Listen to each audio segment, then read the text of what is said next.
The wind, a raw, toothless beast, gnawed at the exposed skin of Alara's face, painting her cheeks a mottled blue beneath the grime. Her threadbare dress, thin as a ghost's whisper, offered no solace against the biting Montana air that swept off the distant, snow-capped peaks. She huddled, a wisp of a child, no more than 10, on the rickety platform, her few belongings in a small, stained sack clutched against her chest like a forgotten heartbeat. Around her, the clamor of the auction house, usually reserved for livestock and land, felt like a judgment. Today the chattel was human.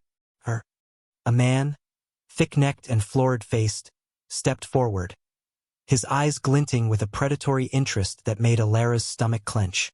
Silas, they called him, a name synonymous with hardship and a cruel, unforgiving hand. He had a reputation for breaking spirits, for turning soft flesh to hardened bone through sheer will and relentless toil. The auctioneer, a greasy-haired man with a voice like rusty hinges, droned on, listing Alara's few, meager strengths: hardy stock, strong for her age, good for chores. He omitted her quick mind, her quiet observation, her desperate yearning for kindness. Silas raised his hand, a sneer twisting his lips. $20, the sum was paltry, an insult to a human life, yet no one else dared to bid. Everyone knew Silas. A flicker of desperate hope died within Alara, leaving only the familiar ache of abandonment. Her parents, taken by the fever months ago, had left her adrift in a world that saw her not as a child, but as a burden, a tool. Silas stepped closer, his shadow falling over her like a shroud. "Come on, girl," he barked, his voice coarse as gravel, reaching for her arm. His fingers, surprisingly strong, bit into her skin. Alara flinched, pulling back instinctively. It was a small, almost imperceptible movement, but it ignited a spark of rage in Silas's eyes. His hand, heavy and swift, arced through the air, connecting sharply with her cheek. The slap echoed through the sudden silence of the crowd, a sound that cracked not just flesh, but the fragile illusion of any remaining innocence. Tears, hot and involuntary, stung Alara's eyes, but she bit her lip, refusing to let them fall. To show weakness was to invite more cruelty. Then, a voice, deep and resonant, cut through the stunned hush. 50. All eyes turned to the speaker. He stood at the edge of the small crowd, apart from them, as if carved from the very stone of the mountains themselves. Thomas, a widower, they whispered, a man who lived alone on the furthest reaches of the valley, a recluse since the fever had taken his wife and child. His face was a landscape of harsh lines and quiet grief. His eyes, the color of a winter sky, held a flicker of something unreadable, not pity, not anger, but a stark, unsettling resolve. Silas scowled, his face contorting. "He ain't worth it, Thomas. She's a scrawny thing." Thomas ignored him, his gaze fixed on Alara for a brief, piercing moment. He didn't offer a smile, didn't soften his features, but in that fleeting exchange, Alara felt something shift within her. Not safety, not yet, but a strange, unsettling quietude, a momentary pause in the relentless onslaught of her fear. The auctioneer, sensing the shift in momentum, hammered down his gavel. "Sold, to Thomas Holt for $50. Silas spat on the ground, but he did not press the issue. No one argued with Thomas Holt. He was a force of nature, much like the land he inhabited.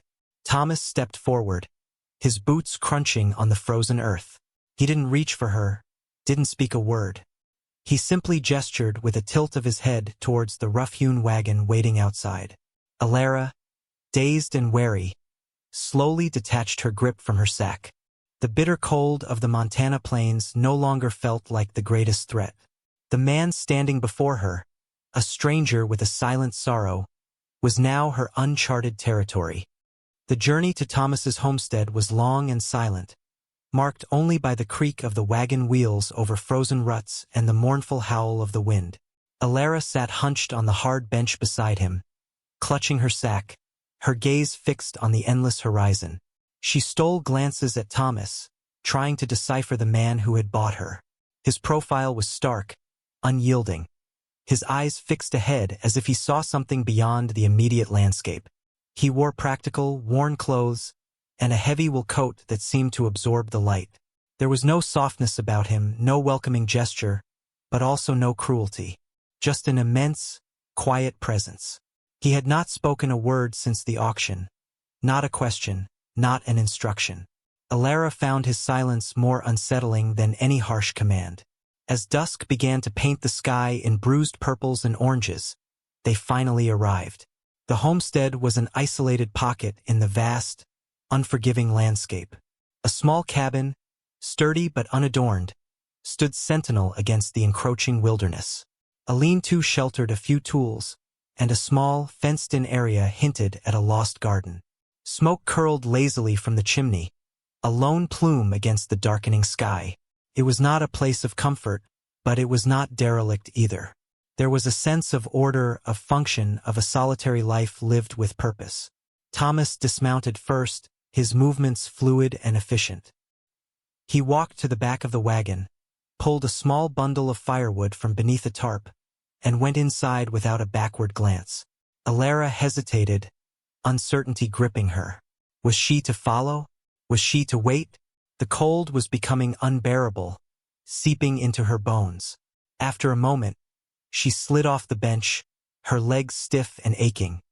The cabin's interior was dim, lit only by the flickering light of a hearth where a fire had just been coaxed to life. The air was thick with the smell of pine smoke and something else, something clean and earthy. The single room was sparse. A rough-hewn table, 2 chairs, a bed in one corner covered with a thick, patched quilt, and a small cot in the other, bare save for a thin mattress. Thomas was stirring embers, his back to her. He didn't acknowledge her presence until the fire was roaring. Then he straightened, his large frame casting a long shadow across the floor. He gestured towards the cot. "That's yours." His voice was low, raspy, as if unused to conversation. Alara's eyes darted to the cot, then back to him. It was a space, a place to sleep, not a corner on the floor as she'd feared. He then moved to a small cupboard, retrieving a tin plate and a tin cup. He poured steaming water from a kettle into the cup and placed it on the table. "Drink." Alara approached the table cautiously, her small hand trembling as she picked up the cup. The warmth seeped into her fingers, a shock of unexpected comfort. She took a sip. It was just hot water, but it felt like the most luxurious beverage she'd ever tasted, chasing away the gnawing cold from within. Thomas, meanwhile, began preparing a simple meal, dried meat and hardtack. He offered her a portion without ceremony, pushing the plate across the table. He ate his own in silence, his movements economical, his gaze distant.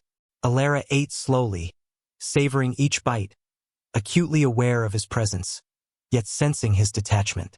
There was no expectation in his eyes, no demand. He simply existed, and she, by extension, existed in his space. She noticed the subtle signs of his solitude, the meticulous order of his few possessions, the quiet rhythm of his breathing, the faint scent of wood smoke that clung to him.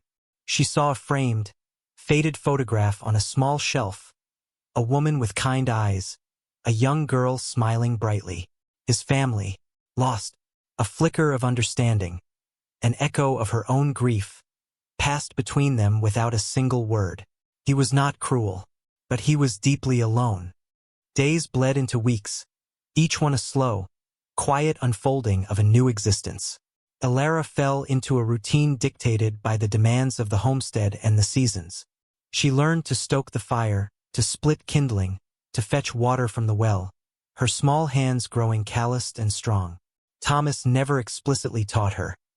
He simply performed the tasks, and Alara, driven by an innate need to prove her worth, observed and mimicked. He would leave her to it, watching from the periphery, his gaze unwavering, assessing. She felt his silent scrutiny, not as a judgment, but as a weighing, a measuring of her capabilities. One morning, she struggled with a particularly stubborn log, the axe too heavy, her aim inexact. Thomas, without a word, took the axe from her, demonstrating the swing, the precise angle, the rhythm of the cut.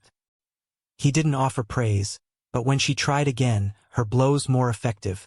A flicker of something almost akin to approval passed through his winter sky eyes. Alara, for her part, began to see past the stoic exterior. She noticed the careful way he mended a torn saddle, the quiet patience he showed when patching a leak in the roof. She saw the meticulous care he took of his rifle, polishing it until it gleamed. He was a man of precision and purpose, and she began to understand that his silence was not a void, but a profound quietude. He spoke only when necessary, his words sparse but meaningful. One evening, a fierce wind howled around the cabin, rattling the window panes. Alara, still prone to the fears of her past, instinctively flinched at every gust. Thomas, sitting by the fire, simply nodded towards the sturdy walls. "Built to last," he murmured. A simple statement, yet it carried a weight of reassurance, a promise of shelter. She realized then that he was not indifferent to her presence, but rather expressed his care through actions, through the provision of safety and a stable routine, something she had lacked for so long. She ventured into the small, overgrown area that once was a garden, finding faint outlines of old rows. One afternoon, she spent hours meticulously clearing away dead weeds and tangled vines. Thomas watched her from the porch, a silent sentinel. Later, without a word, he appeared with a small, rusted spade and began to turn over the soil beside her, his movements slow and deliberate. It was the closest they had come to a shared activity, a silent acknowledgement of her initiative, of her nascent hope. As autumn waned and the days grew shorter, colder, a sense of urgency settled over the valley.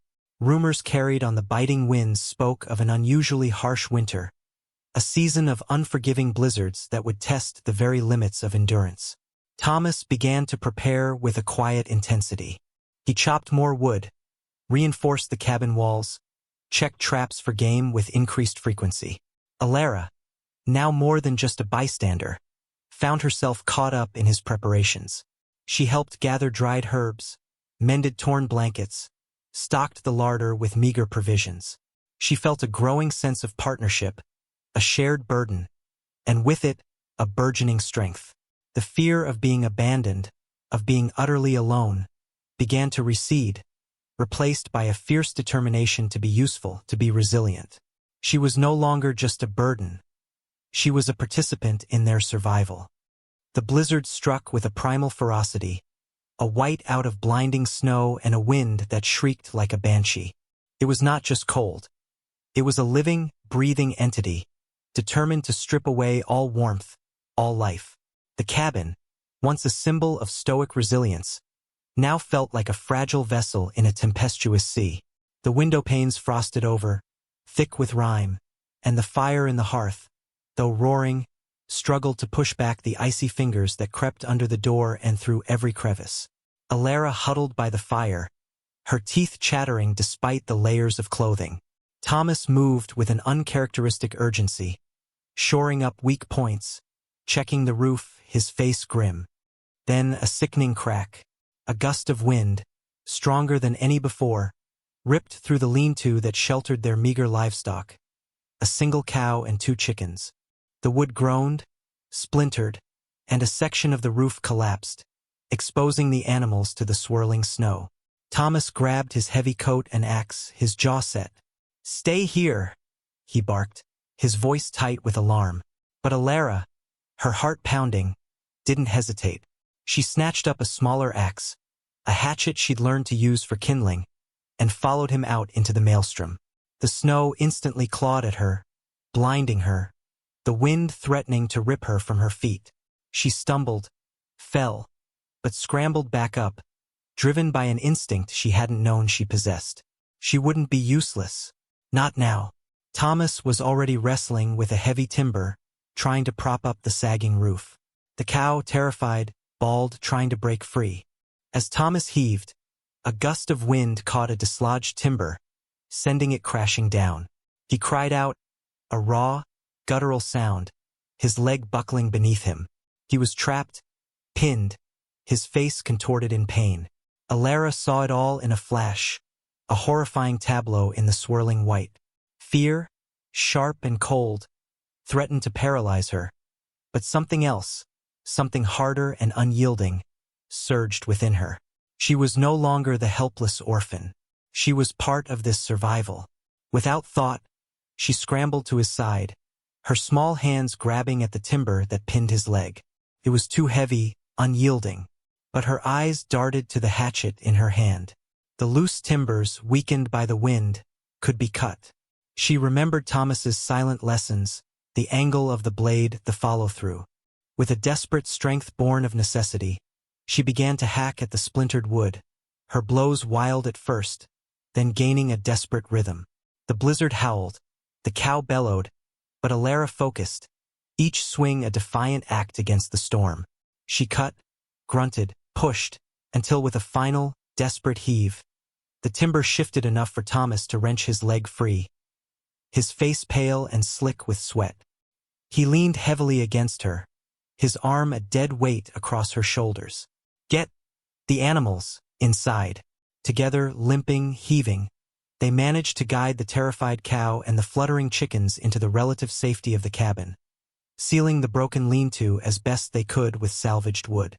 Thomas collapsed onto his bed, his leg throbbing, but his eyes, when they met Alara's, held a new light, a profound respect. Alara, trembling with cold and exhaustion, tended to his leg, clumsily wrapping it with strips of cloth, remembering how her mother had done it.